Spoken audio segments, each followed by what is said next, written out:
एक लड़का था 8 क्लास का, उसको मूवीज, एनिमेस, टीवी शोज देखना बहुत पसंद था। और जब भी वो कोई एनिमे या मूवी शो देखता तो उसके दिमाग में बस एक ही चीज चल रही होती थी, ये कैरेक्टर कितना ऑसम है। लास्ट टाइम जब उसने एक कैरेक्टर देखा गोजो सातोरू के नाम से, तब उसको वो कैरेक्टर बहुत ज्यादा पसंद आ गया, जो कि सबको पसंद आता है। बट प्रॉब्लम कब हुई, जब वो बंदा उस कैरेक्टर के जैसे रियल लाइफ में एक्ट करने लगा। छोटी छोटी बातों पर वो लोगों को रोस्ट कर देता था। एक दिन क्या हुआ, सर मैथ्स पढ़ा रहे थे और सडनली उस लड़के को सर ने एक इक्वेशन सॉल्व करने के लिए बोर्ड पर बुला लिया। थोड़ी सी उससे मिस्टेक हो गई, उसने इक्वल्स टू की जगह पर माइनस का साइन लगा दिया तो पीछे से एक लड़की की आवाज आती है, तुमने गलत लिखा है। और वो बंदा तुरंत हाइपर एक्टिव मोड में जाके उस लड़की को बोलता है, अपने बाप को मत सिखा। वो तो गनीमत रही कि सर का वो फेवरेट स्टूडेंट था, इसलिए सर ने उसको कुछ बोले नहीं। बट धीरे धीरे उस लड़के के साथ यही चीज एक प्रॉब्लम बनती चली गई। जैसे ही वो 9th में गया, उस लड़के ने एक और एनीमे देखा जिसमें उसको एक कैरेक्टर बहुत पसंद आ गया। कैरेक्टर का नाम था अयानो कोजी। अब उस लड़के की पर्सनैलिटी इतनी खतरनाक हो गई थी कि वो बंदा किसी से बात ही नहीं करता। उसके सामने कोई आता तो बस वो उसको घूरते रहता या फिर कोई ऐसा मूव चल देता जिसकी वजह से लोग उसको पागल समझते। इसी के चलते उसकी जो कम्युनिकेशन स्किल थी वो खराब हो गई, सोशल स्किल्स खराब हो गई, लोगों से वो बात नहीं करता तो लोग भी उसको इग्नोर करने लग गए। धीरे धीरे उसने महसूस किया कि लोग उससे दूर हो रहे हैं तो वो लोगों के पास जाने लगा। पर अब बहुत देर हो चुकी थी और लोगों ने खुद से उसको इग्नोर करना चालू कर दिया था। एक दिन वो एक शादी में गया था एंड शादी में जाने के बाद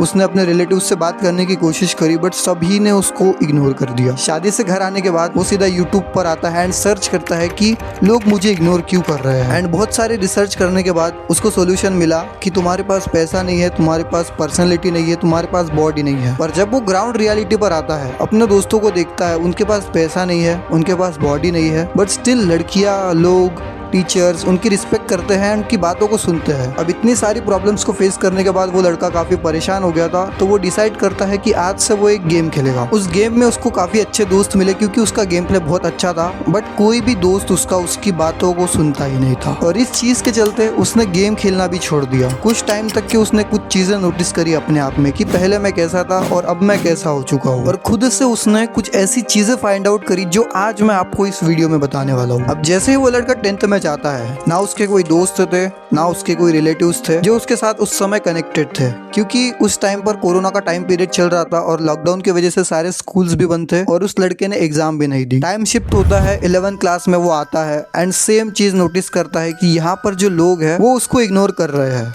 बट यहाँ पर एक सिचुएशन थी कि यहाँ पर सब लोग नए थे तो सब लोग आपस में एक दूसरे को जानते नहीं थे, ये रीजन था इग्नोर करने का। एंड वो लड़का सामने से एक अप्रोच करता है एक लड़के को, भाई तुम मेरे दोस्त बनोगे क्या? And suddenly he got a friend. इससे पूरी क्लास उसकी पहले ही दिन दोस्त बन जाती है एंड सभी लोगों में वो फेमस भी हो गया था। पर धीरे धीरे उसने नोटिस किया कि यहाँ के जो लोग हैं वो धीरे धीरे उससे फिर से दूर होते चले जा रहे हैं, क्योंकि आज भी उस लड़के ने उन एनिमेस को देखना बंद नहीं किया था, क्योंकि खाली टाइम में उसके पास सिर्फ वही एक चीज थी जो उसको एंटरटेनमेंट देती थी। लॉकडाउन में उसने बहुत सारे एनिमेस देखे, बहुत सारे प्रैंक वीडियो देखे एंड वो प्रैंक करने लगा अपने ही क्लास के दोस्तों के ऊपर। किसी को ट्रोल करता, किसी को सिग्मा वाले जवाब दे देता एंड सोचता था कि मैं तो बहुत कूल हूँ। और अगेन उसके साथ ये सेम चीज हुई एंड वो फिर से अकेला हो गया। सीन चेंज होता है, वो सीधा 12th में आ गया। बट 12th में आते ही उसके साथ एक खतरनाक चीज हुई। He was in a situation जहाँ पर उसके ही दोस्त ने उसका बैग उठा के टीचर के पास ले जा दिया। इसके पीछे रीजन ये था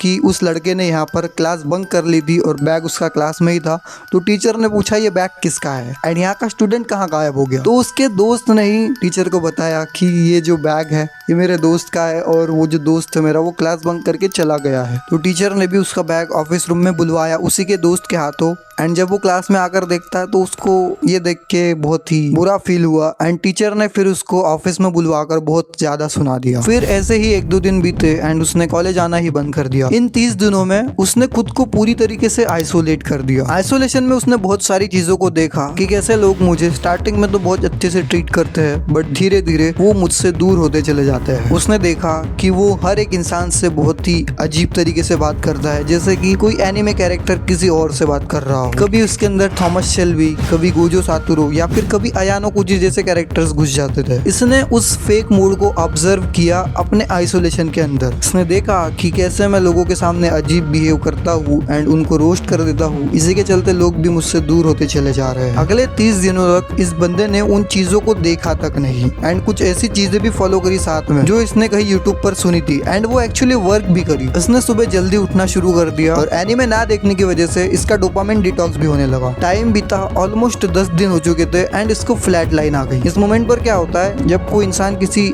लत को या किसी आदत को छोड़ता है तो उसका दिमाग एक रिवायरिंग फेस में चले जाता है और सब कुछ डल लगता है। ना किसी से बात करने का मन करता है, ना कुछ खाने पीने का मन करता है, सारी चीजों में बोरियत ही फील होती है। तो इसने उस मोमेंट पर सोचा कि मुझे फिर से एनीमे देख लेना चाहिए, बट इस बार उसने ऐसा कुछ भी नहीं किया। और जैसे जैसे वो 15 दिनों के करीब आया, उसने एक और अच्छी आदत डाल ली। जब वो सुबह उठता था 5 बजे, तब उसने साथ में मेडिटेशन करना, अफर्मेशंस को करना ये भी स्टार्ट कर दिया। धीरे धीरे ये चेंज उसके फैमिली मेंबर्स ने नोटिस किया एंड उसको बहुत ही अच्छे तरीके से ट्रीट करने लगे, क्योंकि अब वो लड़का पढ़ाई में अच्छा हो गया था। उसने खुद को देखना चालू कर दिया था एंड लोगों से भी वो काफी अच्छे से बात कर पाता था। और जैसे ही 30 दिन कंप्लीट हुए, ये बंदा पूरी तरीके से चेंज हो गया था। फिजिकल लेवल पर दिखने में वो वैसा ही था, बट जैसे ही लोगों ने उससे बात करी तो वो लोगों से इतनी शांति से बात कर रहा था कि मानो कोई नया, कोई मैच्योर इंसान उनके सामने बात कर रहा हो। टीचर्स ने उसको अप्रिशिएट किया कि तू 1 महीने पहले कैसा था एंड अब तू कैसा बदल गया है, क्योंकि वो डोपामिन डिटॉक्स पर था एंड उसने मेडिटेशन करना भी शुरू कर दिया था। तो उसका फोकस शार्प हो गया एंड क्लास में अटेंटिव होने की वजह से लोग भी उसको नोटिस करने लगे थे। अपनी पर्सनैलिटी को अवेक करने के लिए सबसे पहले तो तुम्हें आइसोलेशन में जाना पड़ेगा। वहां पर जाने के बाद तुम्हें ये नोटिस करना है कि क्या क्या चीजें हैं जो तुम्हें फेक मोड में डालती है। किसी के लिए वो इंस्टाग्राम स्टोरीज हो सकती है, किसी के लिए वैलिडेशन सीख करना हो सकता है, किसी के लिए किसी का मजाक उड़ाना एक फेक पर्सनैलिटी हो सकती है। और जो सेकंड चीज तुम्हें करनी है वो है मेडिटेशन। अगर से तुम इसको नहीं कर पा रहे हो तो एटलीस्ट 1 घंटा दिन का निकालो जिसमें तुम्हारे पास फोन नहीं है, कुछ भी नहीं है, बस तुम्हें शांति से बैठना है। तुम्हारे जो रियल थॉट्स है वो तुम्हारे दिमाग में आएंगे एंड उसको तुम खुद से कनेक्ट कर पाओगे, जिससे तुम्हें अपनी पर्सनैलिटी जानने में थोड़ी सी हेल्प हो जाएगी। थर्ड और सबसे इंपॉर्टेंट चीज जो है वो तुम्हें फॉलो करनी है तुम्हारी डाइट। तुमने नोटिस किया होगा कुछ जिम जाने वाले बंदों को जो स्टार्टिंग में बहुत ही वीक होते हैं, उनकी पर्सनैलिटी बिल्कुल भी अच्छी नहीं होती, बट जैसे ही वो जिम जाते हैं, अच्छी डाइट लेते हैं, उसके बाद से जो उनकी पर्सनैलिटी चेंज होती है वो नेक्स्ट लेवल की होती है। एंड इसमें सबसे बड़ा जो रोल होता है वो होता है डाइट का, क्योंकि डाइट लेने के बाद तुम्हारी बॉडी में एक अलग सी एनर्जी बनने लगती है जिससे तुम अपनी पर्सनैलिटी को आउटस्कोर कर सकते हो। Fourth and last point is gratitude affirmations. ये चीज सबसे ज्यादा इंपॉर्टेंट है अगर से तुम्हें तुम्हारे ब्रेन की रिवायरिंग करनी है। तुम्हें जितने भी नेगेटिव वर्ड्स है, लाइक मैं अच्छा नहीं हूँ, मैं किसी से बात नहीं करता, ऐसे वर्ड्स को अपनी जिंदगी से कट आउट करके कुछ ऐसे वर्ड्स को ऐड करना है। मैं सभी से अच्छे से बात करता हूँ, सभी लोग मेरी रिस्पेक्ट करते हैं, मेरे बहुत सारे दोस्त हैं, मेरा टेस्टोस्टेरोन बहुत हाई है। इससे तुम्हारा सबकॉन्शियस ब्रेन ट्रेन होने लगता है उन चीजों के प्रति एंड तुम वैसे ही एक्ट करने लगते हो। आई होप तुमने स्टोरी को एंजॉय किया होगा एंड हाँ, ये कोई भी फेक स्टोरी नहीं है, ये ही